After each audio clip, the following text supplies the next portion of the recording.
An emotionally inflamed Tony Bellew was interviewed, I think, after the fight was over, and thought that Dereck Chisora possibly won, or at least had made Oleksandr Usyk fight his fight. As a boxing analyst, Tony Bellew actually isn't bad. He can give astute observations, and he's one of the few guys who will dig into boxing's rich history and provide historical comparisons to help facilitate your understanding of a fight, or technical flaws, whatever it may be, style clashes.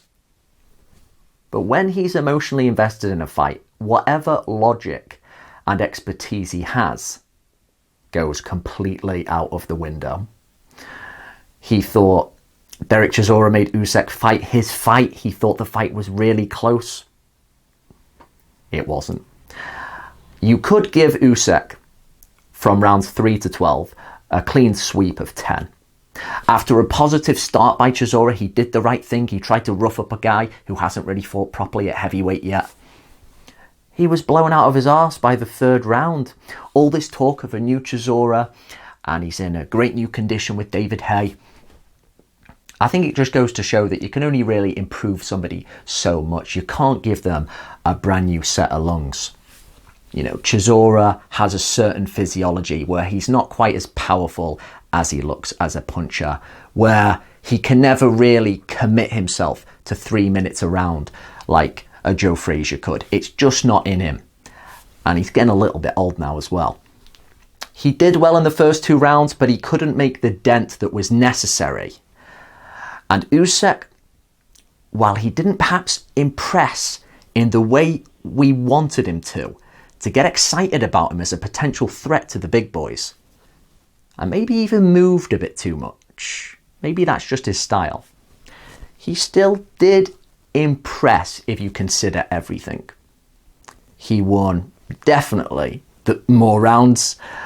He was active, he was mixing up his punches, and maybe he should have stepped in there more when he had Chisora hurt, rounds 7 and 8.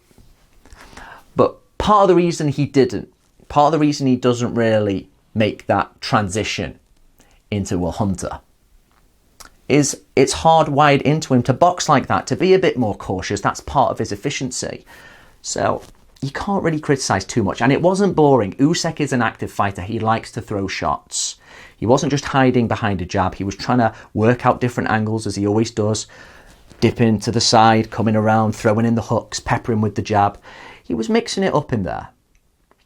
And he made Chisora feel sorry for himself a few times in the fight.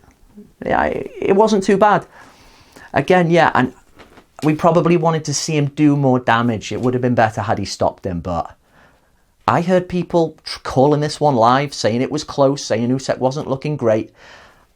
And I think perhaps we have got our expectations a little bit muddled with what was going on. And what he did there was better than Dillian Whyte, I think. He exhibited a greater mastery over Chisora, who arguably as well has a kind of pain in the arse style for Usyk, of course, because Usyk is more of a pure boxer, and the style that usually gives pure boxers more trouble are pressure fighters. With a potential fight against Anthony Joshua, who is very conventional and quite stiff, Usyk can definitely work a groove in that style and possibly have a lot of success. Now, Anthony Joshua is a much bigger man, and while he's basic with what he does, he's very crisp with what he does. He has a very nice straight right hand. It's very powerful. That would, of course, be the punch to try and stop all that movement by Usyk. But it's a very interesting chess match, that one. I would love to see that fight. But I want to see AJ Fury first, of course. And if they fight, would they have a 2-fight deal? So I really don't know what Oleksandr Usyk's next fight is going to be at heavyweight. It can't be Joshua. He's going to have to keep busy with somebody else. Maybe fight the winner of Whyte Povetkin 2. That might be the way forward. But my overall feeling is, yeah, we needed to see something a bit more explosive, I think, for everybody to get excited. But it's not too much of a downer, because people like who Usyk is. He's a funny guy. He's charismatic. And anyway, I mean, any Joshua fight sells, so that's not going to be a problem. Do not underestimate him as a threat, though, to the big boys. Yes, Fury is a much more difficult proposition because of how big he is, because he's a bit of a pure boxer himself, and I don't see how Usyk wins that game. But against Joshua, and I think he knows this himself, that one is much more winnable. He could possibly mentally exhaust Joshua.